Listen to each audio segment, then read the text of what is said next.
This too shall pass is my quote of the week, and also tattooed on my arm, courtesy of my late grandmother. We are here for you, or with you, for episode 157, sponsored by Lucarelli Law. If you're in New York or Florida and need some legal advice, reach out to Dom Lucarelli and tell him Rangers Ed sent you. I am your host, Little Ed, and I am here with my co-host, Coach Ed, as always. Before we get into the episode, I want to remind everyone to follow all of our socials on Instagram, X, and TikTok. Facebook is where we are most active. So head on over and follow those if you guys are on social media, if you're lucky enough to get involved with the dumpster fire of social media lately. But also, please subscribe to our YouTube channel. We're almost at 500 subscribers. At that point, I'm going to be giving away a gift card to Little Ed's Workshop. So we're right there. Definitely head on over to subscribe. If you are watching this video and you're not subscribed, you definitely should. We have a lot of bonus content and stuff on the YouTube channel, including some coaches' corners, all of our commercials, stuff like that. And we're going to be launching more episodes of Inside the Ranger Room coming soon. And I think those are going to be on video only. So if you're an audio listener and you want to check out the Inside the Ranger Room episodes, definitely head on over to YouTube and subscribe so you don't miss anything. So what's up, Coach? How we doing? You're finally back from Florida.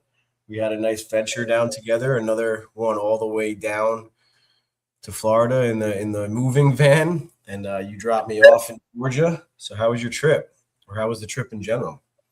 I mean, it started off good with me and you stopping at Arlington Cemetery. It was very moving and very interesting. A lot of historical facts that we learned. Yeah, without a doubt. I strongly recommend going there if you can, if you're into history at all, because you could spend some time there, and it's very, very moving, that whole situation with the cemetery, and we learn about it, how it came about and its inception at the Civil War. So then we got out of there. We got stopped. We were trying to go to the White House to pass by, and we got stopped in the moving van. So that was a little funny. They just rerouted us, nothing epic. And we saw the Pentagon, we saw the monuments from afar, and then we went to Stone Mountain, Georgia, which was very interesting. Another Civil War monument, only leaning towards the southern history of the Civil War. So we had a couple of nice stops. Yeah, it was very nice. I mean, love traveling the country. This is like our third trip down to Florida in 2 years. I think my fourth. Whatever, just driving down. It's nice to stop and see some parts of the country and learn some American history. I mean, pure coincidence that it was both of our stops had something to do with the Civil War. We're not a political show, so no one come at us and think we're some Confederacy supporters or anything like that. But No. It is part of American history, and Coach Ed and I are very interested in that stuff. But we stopped at Arlington, not even knowing it really had anything to do with the Confederate or the Civil War, and we learned a lot. A little known fact: Robert E. Lee actually lived in the mansion house on the top of the hill at Arlington, and that was his house, and it was actually his idea to bury Union soldiers there. So he buried the opposition at Arlington. And he didn't have to do that. And that's kind of how Arlington Cemetery came to be, which was pretty cool. So I guess he buried Union soldiers that no one knew who they were, or they didn't really have a name or something like that. So he wanted to honor them and bury them somewhere. And that's how Arlington came about, which is pretty cool. And it's just nice to learn about that stuff. But yeah, Coach kind of glanced over the fact that we tried to get close to the White House in a moving truck, which is probably number one thing you can't do in Washington, D.C. So we didn't get away with that. We got turned away pretty quickly. And it just wasn't really worth trying to find a parking spot and looking like we didn't belong. So we kind of just kept moving. And like Coach said, we saw some monuments from afar and finally landed in Arlington, walked around for probably 2 hours almost. We were there. Yeah, a couple hours. Yeah, we weren't really planning on doing that. We were kind of just planning on seeing the eternal flame and JFK's grave and things like that. And one thing led to another. We were learning about everything about Arlington, which was pretty cool. So Poppy would be proud of us. We kept bringing him up a lot when we were there. So yeah, I mean, it was just really cool. And then yeah, my trip down to Georgia. Shout out to one of my best buddies from college, James McCauley. He's getting married in May. I'm one of his groomsmen, so we were there down for his bachelor party. Just played some golf on Lake Oconee in Georgia. Super cool, very unique. He wanted to just like go somewhere that we've never been before, and definitely picked a good spot. It was a little out of the way, but it was, like I said, it was unique. About an hour and a half away from Atlanta Airport, and we had a beautiful day playing golf, a beautiful day out on the pontoon boat on the lake, and yeah, just hung out at the house and enjoyed the weekend. But we're back here with you guys. Not much Rangers news, but we did have some games. Dylan Garand made his debut, which we're going to talk about a little bit later. Drew Fortescue got signed, which we'll also talk about a little bit later. But before we get into anything, we got to mention or talk about one of our favorite players and the namesake of my cat, or my little Mika Zibanejad's 1,000th game. So big milestone for Mika, of course. So we had to obviously do the milestone moment. And there it is for the 1,000 games. And we also wanted to do the jersey profile, which we'll mention in a second. But before that, milestone moments brought to you by Old Country Tile. If you're looking to renovate your kitchen or your bathroom or anything like that, head on over to Old Country Tile, ceramic tile, in Old Westbury, or in where's the other place? Port Jefferson. Port Jefferson. I was thinking of like JFK because of Arlington, but Port Jefferson, not Port JFK or Port Kennedy. Port Jefferson, to grab any of your flooring, tile, anything like that. They have really good stuff. So yeah, Mika, 1,000 games. Was that last night or Monday night? Not the best game by the Rangers, but let's not talk about that. Congrats to Mika for reaching an incredible milestone.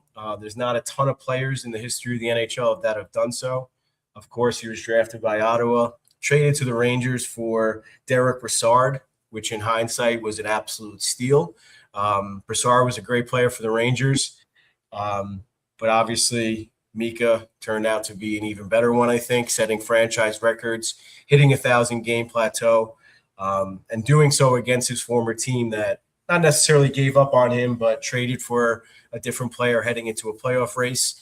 And Mika found his home at the Garden and was able to celebrate 1,000 games at home against his former team, which was really cool. So you can't really script something better than that. And Mika's having a great season. Looks like he doesn't want to go anywhere, like we always talk about. Now waving is no move. But after this season, I think we're okay with that. And seems like he'll continue on this path and continue leading the next generation of Rangers through this retool, which can't really be upset about. He's slowly becoming another Mr. Ranger, I guess, setting all these franchise records and playing this amount of games with the franchise. So congrats to Mika. Coach, you have anything to say about Mika? Well, Coach has had to leave for a second, so I'll keep talking. I mentioned Lindsay and I named our cat Mika. I think it was kind of determined or predetermined I was going to name my cat Mika before Lindsay and I started dating, but she happily obliged because Mika quickly became one of her favorite players as well. Not going to lie, we gave up on Mika a little bit last season, maybe the season before that. He started to take a turn a little bit and not really show up every game, and looked like he was kind of mailing it in or whatever you want to call it. But Coach Sullivan met up with him over the summer and really turned Mika's game around, it seemed like, or gave him another reason to play. And put some faith into Mika, and he really turned it around. Like I said, setting a lot of franchise records this season. We're reaching a lot of milestones with the franchise. And, not enough good things to say about Mika, and I hope to continue to root for him for the next couple of years. And hopefully he finishes his career or finishes his contract strong with the Rangers, and we'll see where it goes from there. Coach is back. Coach, what do you got to say about our boy Mika? You're on mute.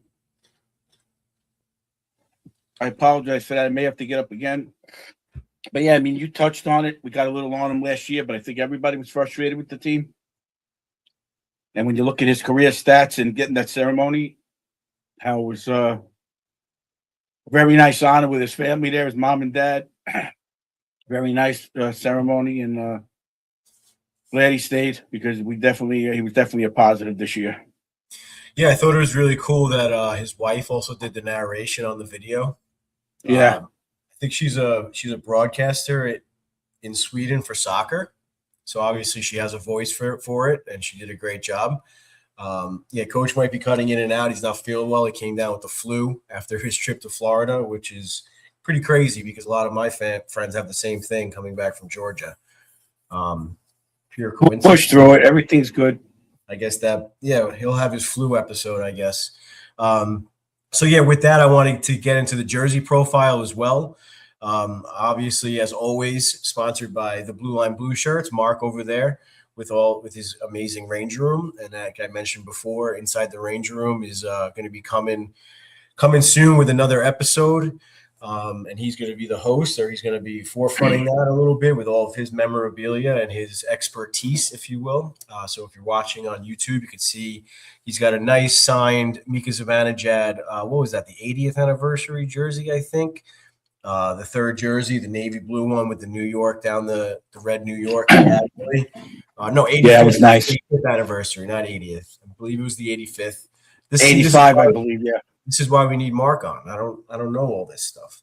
So yeah, shout out to Mark as always. He's actually had to go back to work tonight, but he was able to give us. I love that practice jersey. That blue one is nice. Yeah, he's got the Team Sweden practice jersey. Looks like from the Four Nations, and I'm assuming that's team issued or Mika issued, if you will. He's also got the little 93 patch above the fight strap. So.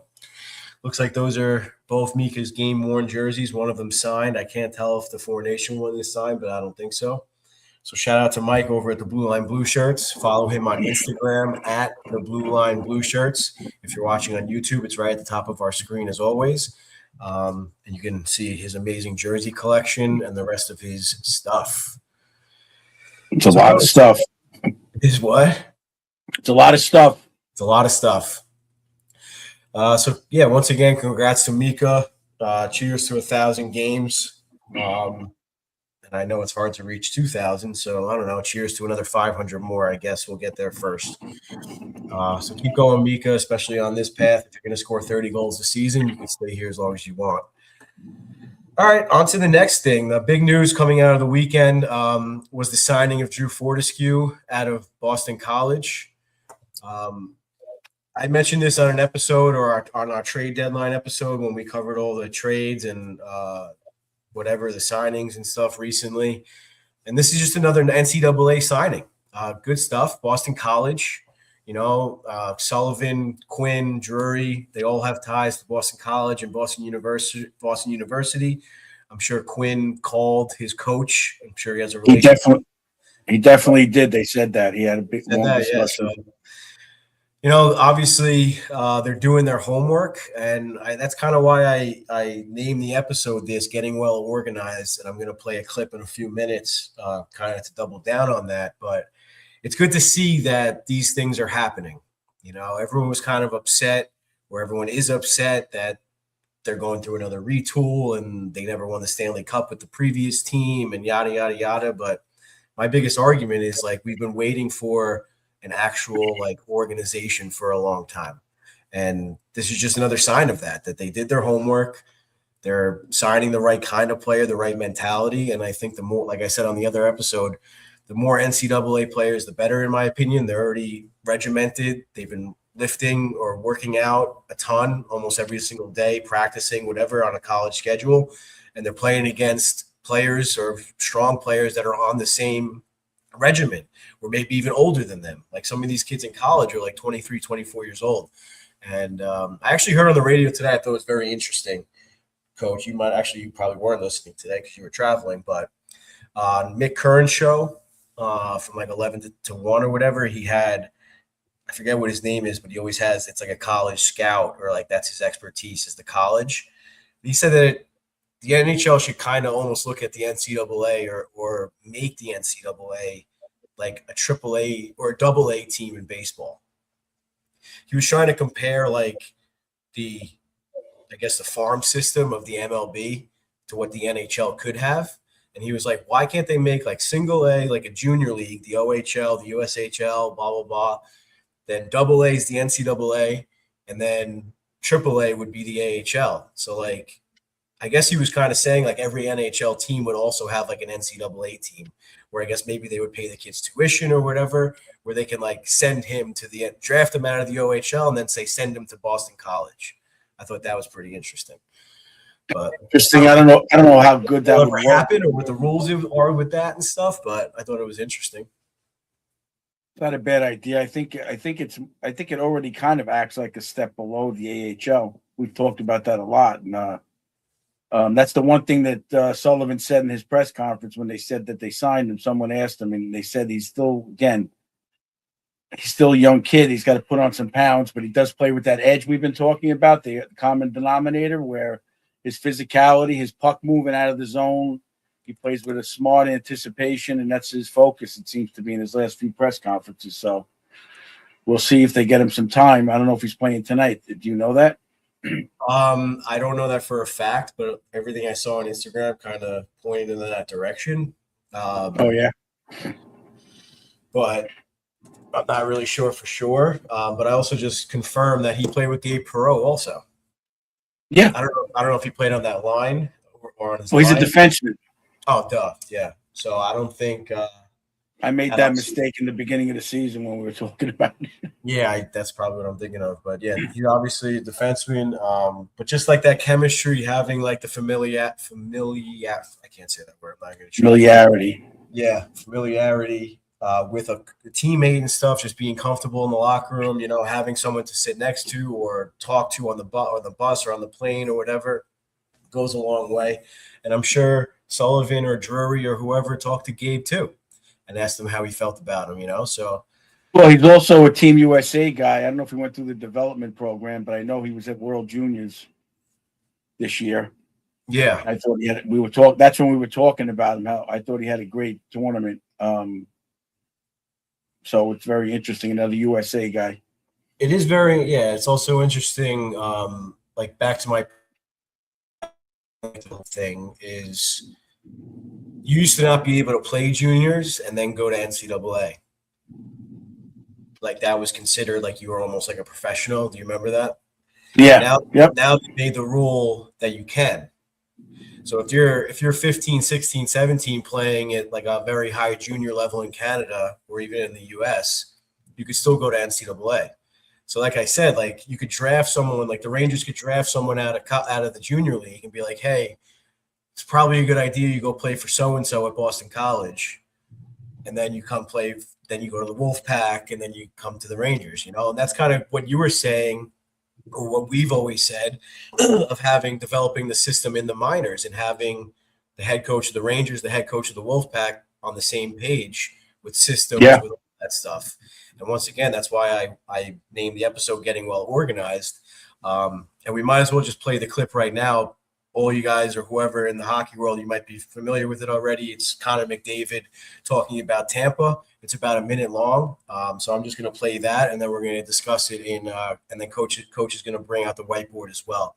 But before we go any further, and I keep referring to the clip, I might as well just play it. So here we go. Time in the D zone, and we did that. I thought we were comfortable in the D zone, and trying to score on counters and stuff like that against, but I forgot your question. What was your question? Just that you thought, like, their defending's hard. Yeah, no, they're good. They're good, obviously. They're very good. As I said, they're extremely well coached. They're extremely well organized. They're very, very rehearsed in everything that they do. It's very impressive. Very, very impressive. And when you do break them down, they got a heck of a goalie to backstop them. Is that just a bunch of time doing the same things over and over again? Like, how do you guys get to that, to be that rehearsed, and to have that system you can rely on and all those things? Where does that come from? How do you guys get there? Yeah, well, that's a coaching question. You can ask Nabra that question. Obviously we've been playing together a long time, and we feel like we're somewhat rehearsed and organized, but not to their level. That was a very interesting clip. I watched it earlier. Yeah, a few things to unpack there. I know he came out today and had to apologize or whatever, reel back some of his comments about the coaching staff and whatever BS. But I think that's BS that he had to apologize. He has every right to speak his mind about that stuff, in my opinion. And B, I thought it was interesting that, not interesting, but like funny that he forgot the reporter's question. Oh, I love that. But that's just like another thing I wanted to bring up is like people give like JT Miller shit all the time for not being good with interviews and, oh, he's a terrible captain, blah, blah, blah. It's like Connor McDavid says stuff like that all the time. Yeah. You know, and Leon Draisaitl all the time, Austin Matthews sometimes. Like all these captains like are so fed up with the same question over and over and over again that they don't even remember the question. It's almost like they're rehearsed to just say the same shit every game. He's like, wait, what'd you ask? I'm sorry. I was just like, I just push play and that came out of my mouth. And if that's an Edmonton reporter, they go to the practices so they see what they're working on. So instead of him asking the question, haven't noticed you guys working on repetition and situations. Is there something that you feel, blah, blah, instead of posing it that way, he just asked point blank, and he kind of put his coaching staff down. Right. But I thought it was in a good way. I didn't really look at it that way when he said it. I thought it was an honest answer, and he didn't say point all the blame there. He put himself there too. So it's an important lesson, Yeah, that's the important thing is he always mentions himself also in the interviews and stuff, and he never puts blame on others, even if like he says things that you could tell what he means, and he never like asks. I heard this today on the radio too, that he never asks like anything of anyone that he's not willing to do himself. Like we've seen McDavid out there throwing the body in the Olympics, in the playoffs, doing everything he possibly can to win. So it was just interesting. And then like obviously getting into the coaching stuff, that's what we wanted to talk about in Coach's Corner. So while we play the commercial, if you gotta run away again for a second, now's your chance. Right now I'm good. Hey everybody, Coach Ed here. I'm over here in the shop at Bella Italia, Marble Grinding Quartz, picking up my order for a nice little bathroom I'm doing. I've been a contractor almost as long as I'm a hockey coach. So listen to me when I tell you, when you want the quality work and craftsmanship, come and see the boys over at Bella. They serve all 5 boroughs, Westchester, Long Island, all the way out to Montauk. Whether you're a Ranger fan, Islander fan, Devils fan, they're going to take care of you no matter what. Make sure you give them a call, 516-561-1018.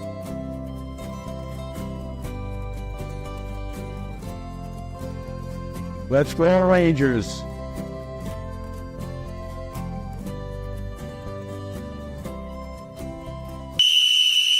All right, boys, bring it in.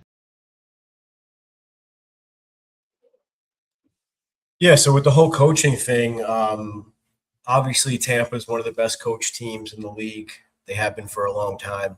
But like the other thing that McDavid was trying to stress on with like being well rehearsed and playing with each other for a long time is what I want to like theme this episode is like building a team, like starting not from scratch, but almost from scratch, building a system, building that culture, building everything that we've been talking about all season, or I guess really since we started this podcast. And I feel like Drury or the Rangers haven't had a chance to do that in a very long time.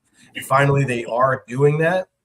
And of course, us as New Yorkers are going to grow very impatient. But that's what I was trying to say with like the Drew Fortescue signing, with all those trades that Drury did, even though they appeared small at the deadline, might turn out or should pan out to be good. Drafting the right players and things like that. And like I said, or like we've said before, is Sullivan, shout out to the Sweat Equity shirt that Coach Ed is rocking tonight. Sullivan, this is his first season, and he's got his coaching staff. It's already been established that they're not going anywhere. He's not going anywhere he signed a 5-year contract. And that's what I just wanted to point out with like what McDavid said. It really reminded me of like what the Rangers are trying to build here and what Tampa built. Tampa's been around for what, like 10 years now, probably even longer. We talked about it last episode. The Rangers lost. At least since 2014, the Rangers. Yeah, the Rangers beat them in 2014, I think, to get to the Cup final. I think they lost to them in 2015 or to in the Eastern Conference final.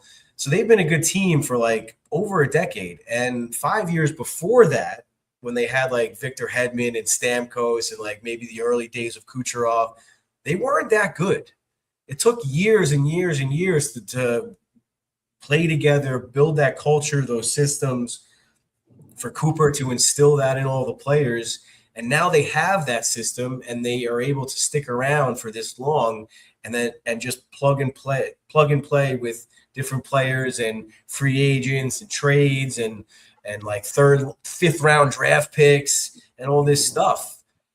Then they're not going to have to retool anytime soon or maybe ever if they stick to this formula. And I think that's what Drury's trying to build. And I think he's doing a good job. Yeah, we got to be a little patient, like you said last time. He got his coach, but you got to also remember Tampa. They didn't when they had Stamkos young and he was scoring a lot of goals, and Hedman was young. They were searching for the right mix, and that's why I'm wearing the Sweat Equity shirt tonight, because Sullivan mentioned that, and it clicked in my head when he said that. I'm trying to come up with a little formula about it. Listening to his press conference, and I'm trying to pick his brain and see his body language. I think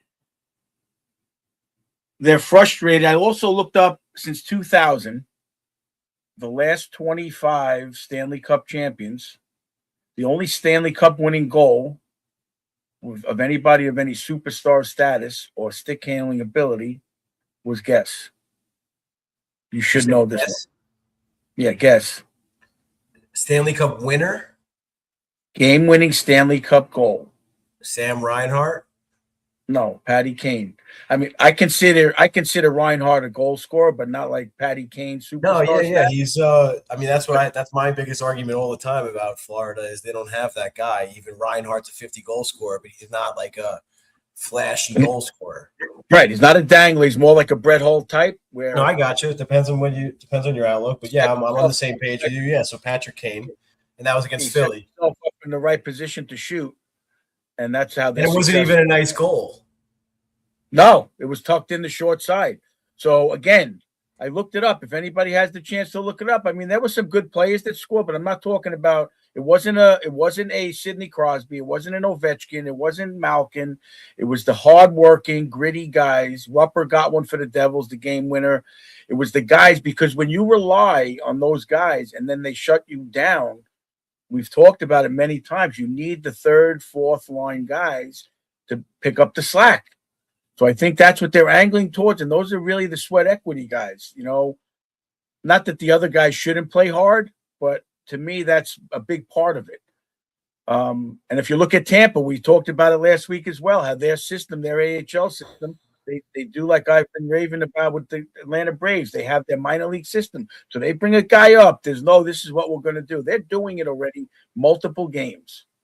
And they're not forcing guys into the lineup. They're learning, and then they're coming up. And maybe, I don't know. I don't have the stat. It could be 10 games down there, 5. I don't know. But they're guys that they trade for, and the guys they bring. We thought Tampa was done, right? They let Stamkos go. Vasilevsky's getting older. Every year we say Tampa's done, and they're there every year. They're fighting. They're doing better than the Rangers. So this year, Hedman's now out again. I heard today that he stepped away for personal reasons. I think he was had a bad sickness for a few games, so maybe he's just not able to recover. Who the hell knows? Whatever. McDonough's been out in and out of the lineup because of injuries. They have Darren Radish having a career year.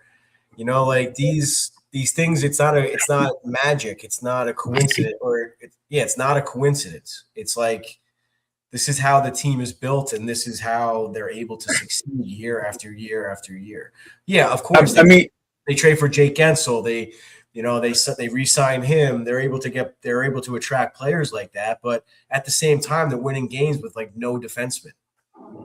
Yeah, and like I said, if McDonough is out, Hedman's out, their forwards are conscious of that, and they're coming back, and they're 2 men on the puck in the defensive zone.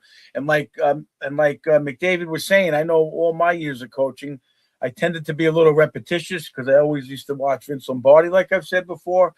And Vince Lombardi used to just grind every practice, mostly the same stuff until they got it perfect. And a lot of my players would complain, we're doing this again, until we get the puck out of the zone at an 80% rate. We're practicing that chip off the wall. We're practicing 2 men on the puck. We're doing all this. All that stuff is the nitty-gritty part of the game, the sweat equity part of the game. And if the whole team's not buying in, if you saw the first, Sully said, like the 8 or 10 games after the break, they were playing like that. They was back checking. They had back pressure. They had 2 men on the puck on the defensive boards. They were retrieving pucks. They were getting the puck out, getting it deep, playing the North-South game a lot. And I think they're starting to head towards those kind of players. Well, they've started already. But I think that's going to be their goal because, like I said, the last 25 Stanley Cup winners, even Vegas, Pietrangelo got the game winner. These guys are all hard, as Sam knows, Joe Micheletti would say, just hard-nosed players, and you need those to get through the playoffs especially. But the 82-game season, you got to wear them down. You got to wear them down.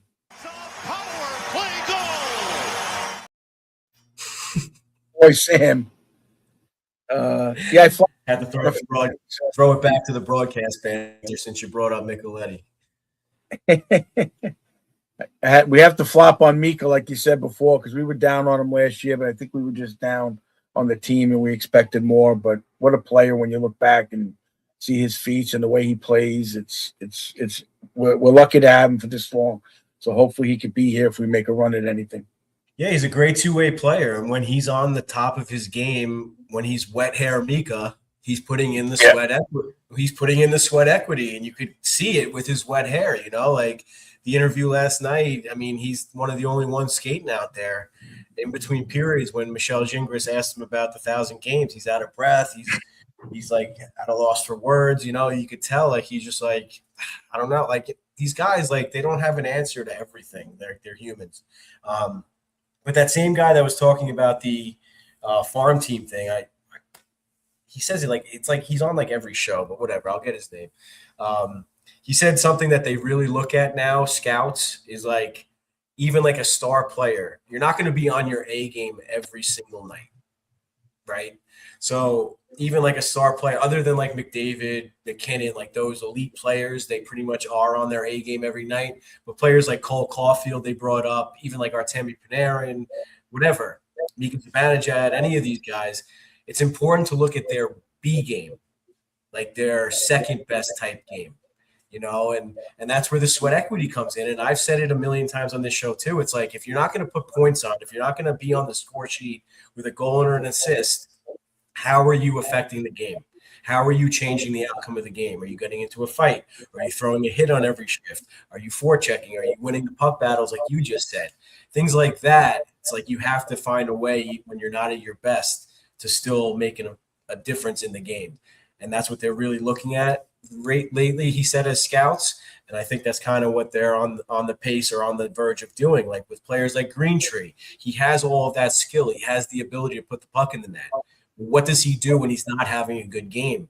He's getting into scraps. He's getting into fights. He's boosting his teammates, like little things.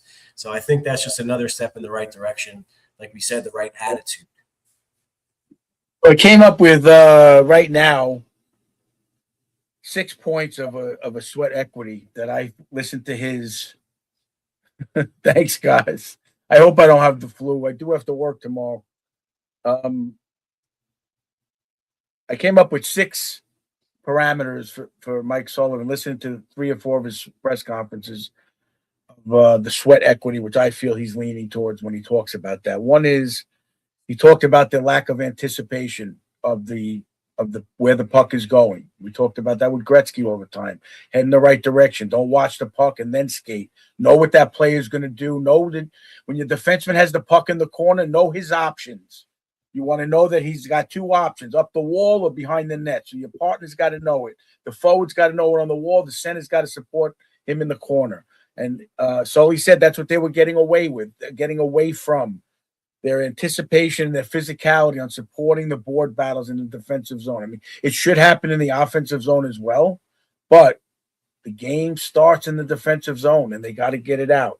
So I have the anticipation of that, and everything intertwines. Physicality, and I'm not talking about having 220 hits in a season like Cooley, which is phenomenal, but every shift, you got to, even if you're not killing a guy, you got to be making the body hit. You got to be making the contact on the wall. You got to be battling. And what Unless leads to you're better. unless you're Troy Terry on Anaheim, I guess. We talked about Again, that too. That was another thing. about these guys. We talk about Philadelphia, and what does Siobhan say? They want to get back to that. I don't want to say Broad Street bully attitude, but you need the right mix. Yeah, you do need a Troy Terry. You need Owen Tippett. You need a couple. You need Mitchkov, but you need 10 to 12 players of guys who are going to commit to that sweat equity. And if you look at Tampa, that's what they got. They traded for Palat. They got Palat back. They got Braden Point, turned into one of the best forwards in the league. They got Hagel. Look at Kucherov. I mean, I'm not Kucherov's biggest fan, but when he's not, he's pretty much on the score sheet every single game. But I saw highlights. I was watching their game last night of a back check. He literally stick lifted someone. I forget who had the puck. I think it was Boldy or Brock Faber. He stick lifted him with one hand and then chipped the puck to the defenseman, did a curl, and I think he got the breakout pass to get out. I was like, this guy, like, that's what we wanted from Panarin for years. I mean, we saw it when he was on his A game, like the two-way play, checks and stuff. But I was like, damn, this freaking guy just wants the puck so bad that, like, and we talked about that too on our trip to go. We watched the Mark Howe interview on Spit and Chicklets. Phenomenal. He wanted the puck so bad that he literally beat the hell out of people to get it back. It's like phenomenal interview. Anybody who can listen to that episode. It was really a phenomenal interview. What a human being, what a player. Really generational for sure. Mark Howe had a Hall of Fame career too, and he's barely even talked about. It's like phenomenal interview. Definitely check that out on Spit and Chicklets. So we got to the hockey IQ of knowing when to anticipate and when to support your teammate on a board battle and not get overcommitted. In other words, stay, like Laz said, on top of the puck, where you're not in too tight. You're on the defensive, I call it the defensive side of the puck, where if that guy loses the battle, you're there as the second layer to grab it and make the body check on him. So little hockey IQ, things like that. The other thing Sully said was committing to playing that way every night. I mean, you don't have to have a career game every night, but like Eddie said, if you're not going to put a puck in the net, you should be able to support guys in a way where you're going to be effective and be part of the whole solution of the game. So the commitment. And then Sully stressed attitude. They want the guys with that attitude to come out and play with the edge. And I'm not going to say like Brady Tkachuk, because he's a generational player, in my opinion, too. He has a fine line that he knows when to cross and when not to cross. I don't know how he does it, how he gets away with it. It's kind of like Greg Maddux with the strike zone. He knew just where to throw it, where to get the call. Not anymore. You hear about the electronic umps tonight? Yeah, yep. They're going to be able to challenge 2 a game or something. Yeah, very interesting. Soto's going to be doing that all season. I can't wait. And then, sorry, I keep interrupting. And then the last point I'm going to make is the effort. That, like we said, the attitude and the effort. I guess they could go hand in hand, but that all comes from the locker room, being excited to practice, not complaining. Why are we doing this again? The coach is trying to instill a system and an attitude and a culture in the game. So you have to take that in practice. Yeah, a lot of guys want to do those drills, the flow drills. They're fun. They're moving fast. But it comes down to getting into the playoffs. And the playoffs, you need the sweat equity, guys. And that's what it's got to be about, in my opinion, from watching hockey since late 70s. So I'll just touch on a couple of things that he also mentioned. I'll explain what I mean by anticipation. So the Rangers are going this way. This is their defensive zone. So let's just say Fox has the puck and he's battling Austin Matthews in the corner. We should have a wing up here waiting for Fox to chip it. The center should be helping, and we should have another wing here and a D. At some point, this forward or this forward has to read that he needs help and come down. And then this forward has to read that this is open. And the center's got to read that this forward came down and cover the high slot. So it all intertwines in a situation where you're anticipating and you have the hockey IQ of, if Fox loses this battle, where is that Maple Leaf player going to go with it? What are his options? I tried to put that in the players' heads. I would quiz them and say, what's option 1? What's option 2? The guy on your back, what's your option? And it has to come second nature to a degree. And again, you're not going to be perfect, but you got to play at percentages. You got to be playing at over 75% if you're going to be playoff bound and competitive team in the playoffs, in my opinion. I don't really know the stat, but it's got to be up in those areas. So that's the joining the hockey IQ and anticipating the puck battle of your teammate and communicating and the physicality. The other situation where Sully talked about it before, it was the pregame or post-practice. I don't remember which one it was. I watched quite a few of them. But the Rangers are having trouble. I watched the Winnipeg game, and they had trouble getting pucks through to the net from the point. They let up multiple 2-on-1s, 3-on-1s, just hitting shin guards, hitting a guy in the high slot on the other team, not even getting it through. So what Sully was talking about was creating opportunities off the shot. We talked about it last week with Girardi, how we used to love if the D has the puck on the point here and there's layers of guys in the crease. Take a step, wrist shot wide, get it to bounce up, and then that play hockey IQ has to be read by the guys in front in layers and, attack, and rebound shot or net. And I think what he was hinting at in the interview, in the presser, was how they're trying to do too much lateral passing in the zone, in the offensive zone. Instead of getting the pass off the pads, creating rebounds, creating faceoffs, and action around the crease. So his big things were opportunities off the shot, not necessarily always shooting to score, but opportunities off the shot, because those are broken plays where the other team forgets to cover a guy and you're able to tap them in. So those are those sweat equity type goals that I feel a team needs. And I think historically, if you looked up all these stats, that's what you need to be successful in the playoffs. I mean, other than the mid '80s with the Oilers, the Islanders mastered this kind of play. The Oilers, I don't really remember watching it, but they were high potent offense. That was a whole different animal. But you got to have these. To me, this is what I think Sully's going for. Yeah, and I forget what I was going to say now. I mean, Sully. What I was going to say is not looking for the right shot. And whatever, I think that's coming from forcing the play and trying to do too much, especially right now, when the team is not being as successful, a player like Fox or, anyone really might be just trying to get the puck to the net, especially when you only have 4 shots through 2 periods, I couldn't believe that. But coach, like you always say, stay the course, right? Just because you're down, they were only down 1-0. Yeah, the shots don't look good, but you're only down 1-0. Stay the course, or I guess it was 2-0 at that point. I thought they challenged pretty good. Time. Yeah, I thought they challenged pretty good. They didn't give up. It was a little tough to watch, but and what I mean by those shot lanes, Ottawa also played really well. Not to get too deep into the game, but like Poppy always said, the other team's trying to win too. So you got to give Ottawa a little bit of credit, but still 4 shots is tough. If anybody watches or listens to any podcast or radio on NHL or video, you got to remember the shot angle. So if this is our defenseman on the point, his eyes are here. His eyes are looking this way. But his stick is out here 4 feet, depending on who, about 4 to 5 feet out here with the puck. So he's got to know, and you don't think the other forwards don't know this about the stick angles and where the guy's going to shoot? So they're not going to guard his eyes right in front of his stick, right in front of his skates. They're going to guard in front of his stick. And the player with the puck has to recognize that.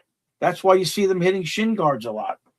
You have to read what that guy's doing, take a step out, get his eyes to your eyes. And when you read that, you're eye to eye, then you have a lane to get it to the net or wide. But they're just you're trying to get it to the net. Obviously, when you go to a game, you hear everybody yelling, shoot. But those lanes aren't there. When you sit down low, they're not always there. And you have to, again, percentage-wise, be on top of that to be successful in the NHL.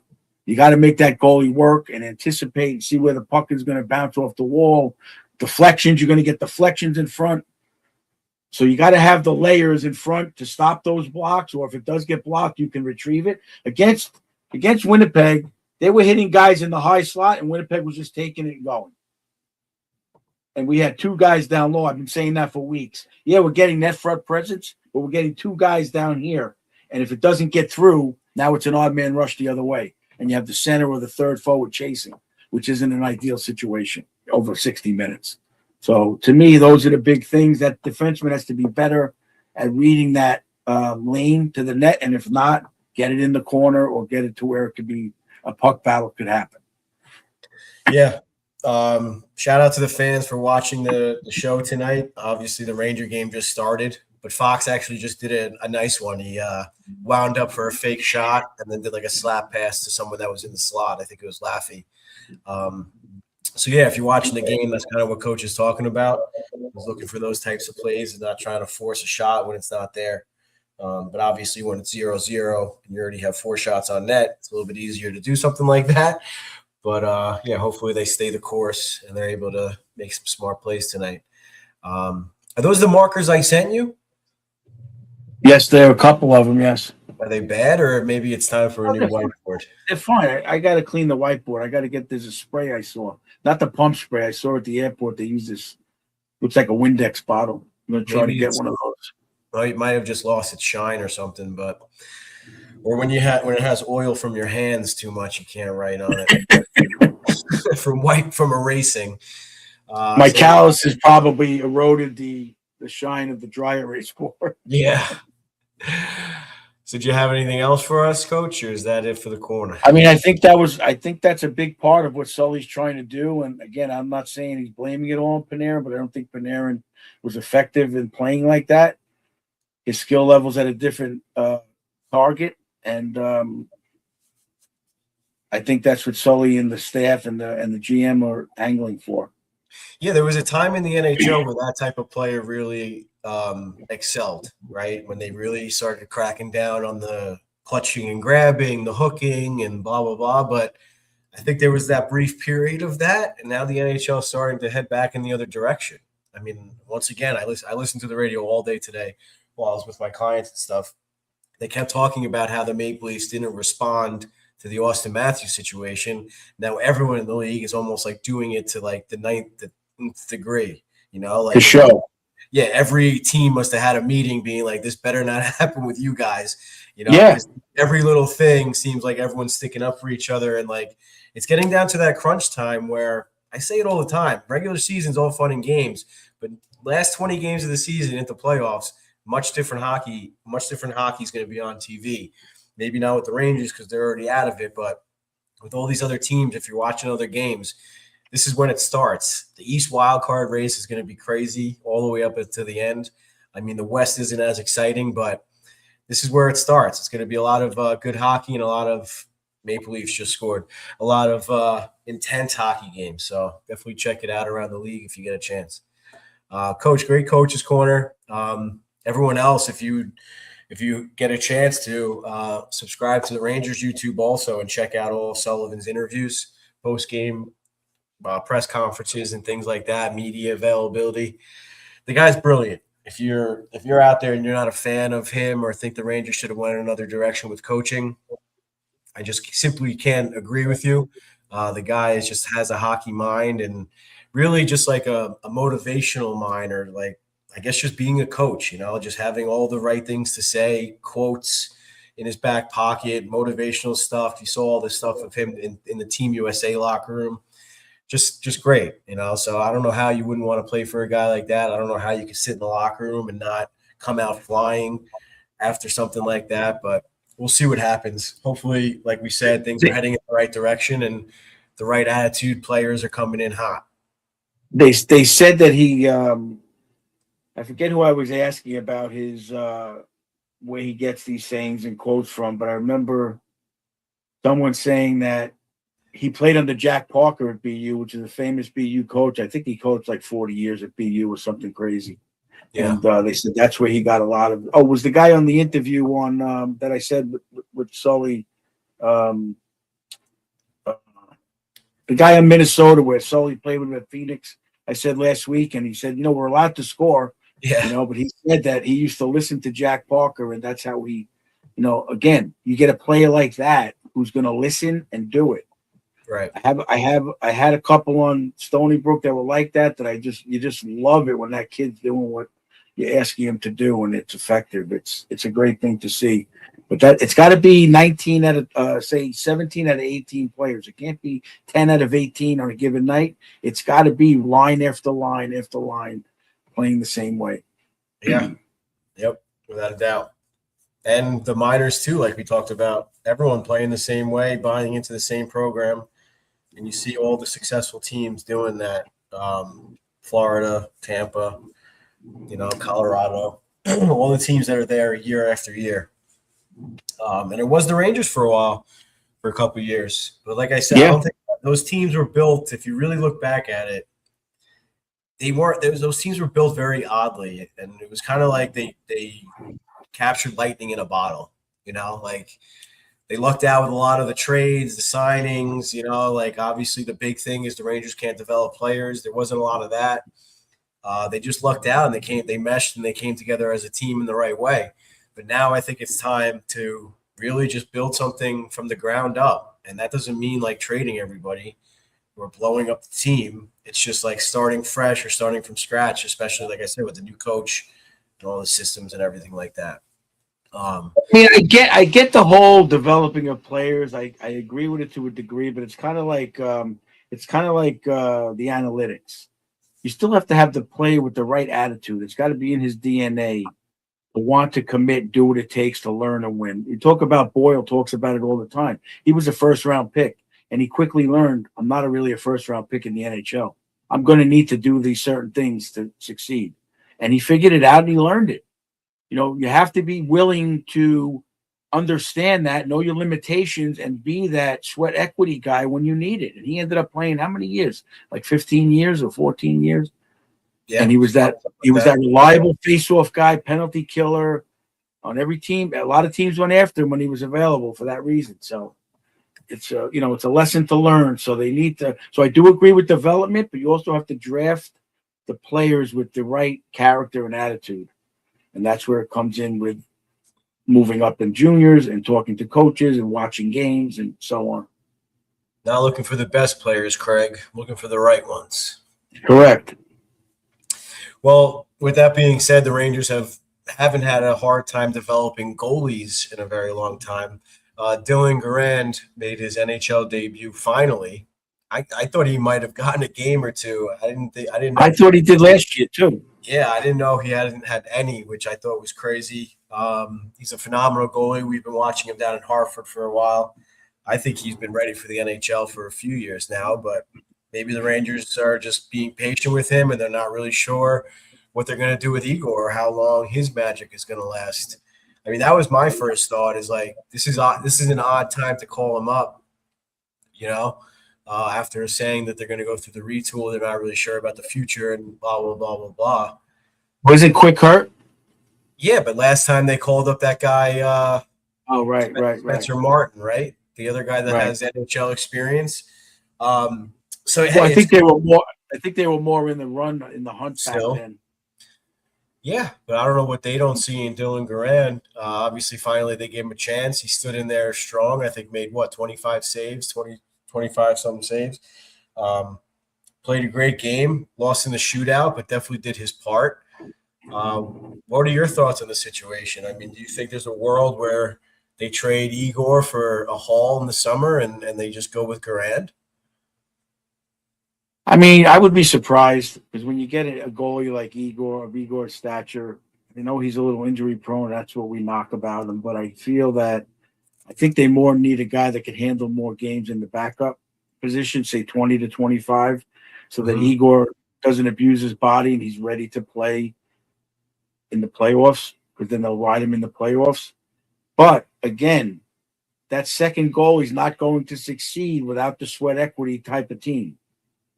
That's why you see when Vasilevsky got hurt, Tampa went like 4-1-2 or 4-1-2 or something.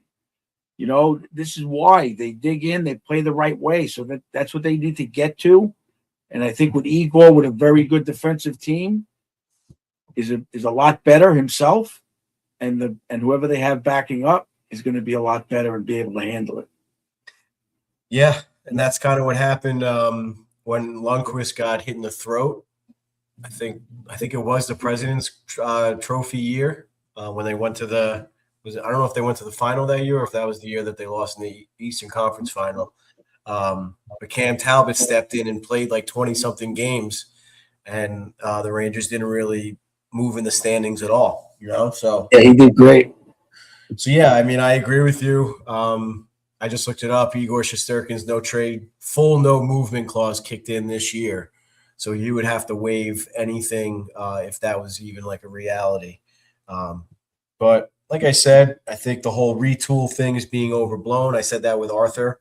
I think if you really read the in between the lines of the letter, I don't think the Rangers are really planning on being bad in the next couple of years. I think they're going to be competitive. And like you said, too, they're just looking for a few pieces and maybe some of these kids to pop off and hopefully catch some lightning in a bottle. I mean, anyone could do it. Look at Buffalo. They're the best team in the East right now. They don't have any big veterans, or they have a bunch of really good names. Don't get me wrong. But they have a young team, and they're able to get it done. So you never know what could happen with the Rangers.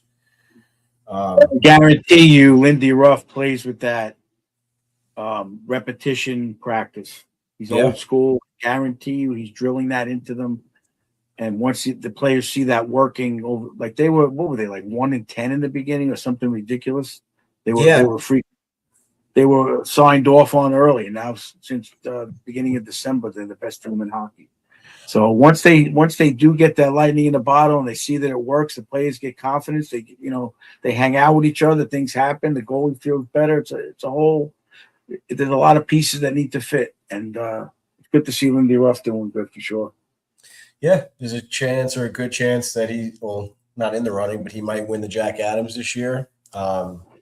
Which the last one, he won his first and only 20 years ago.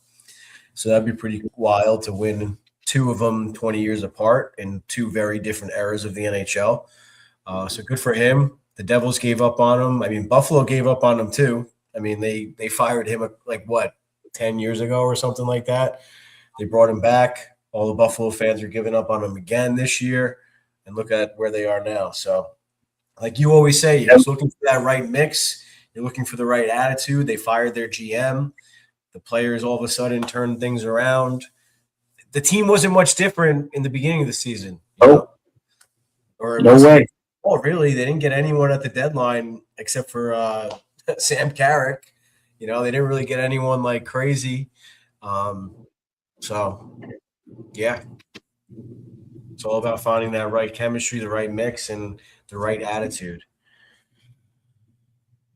So I think that's pretty much wraps it up for everything we wanted to talk about. The last thing we wanted to just do, as always, is the upcoming schedule sponsored by Sorrento's. Head on over to Sorrento's on the West End in Long Beach for all of your Italian and I guess like steak and different foods.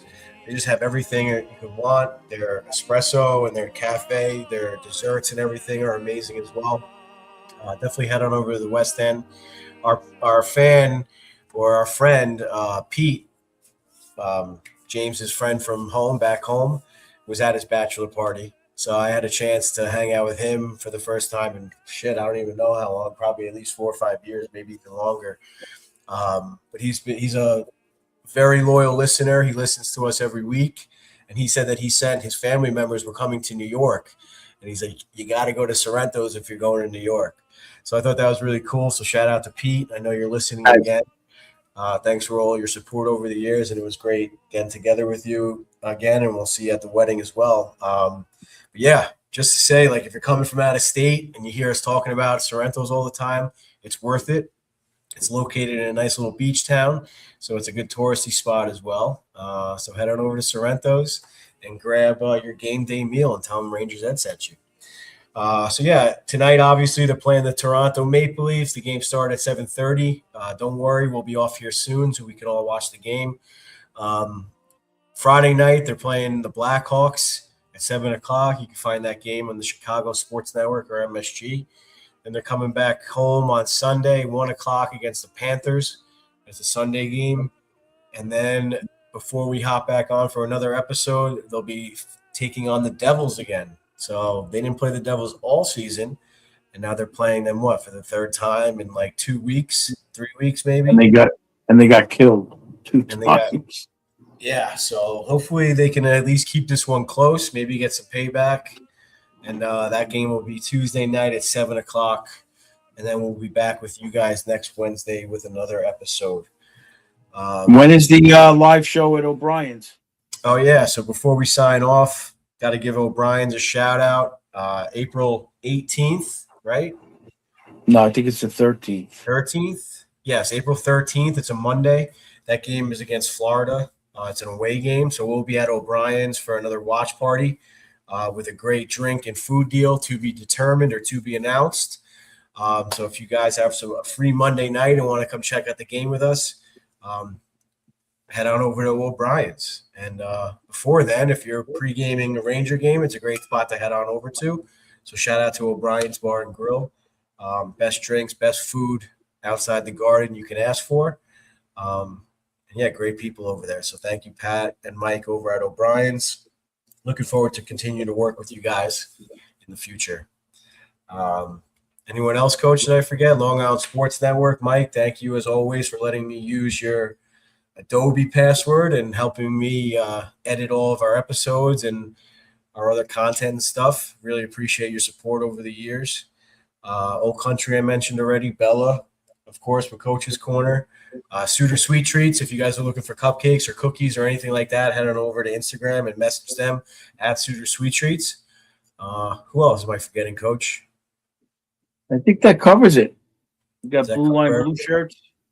Yeah, of course, Mark at Blue Line Blue Shirts. And The yeah, hat guy. yeah, Mr. Hatman. Gonna have him on Inside the Ranger Room soon.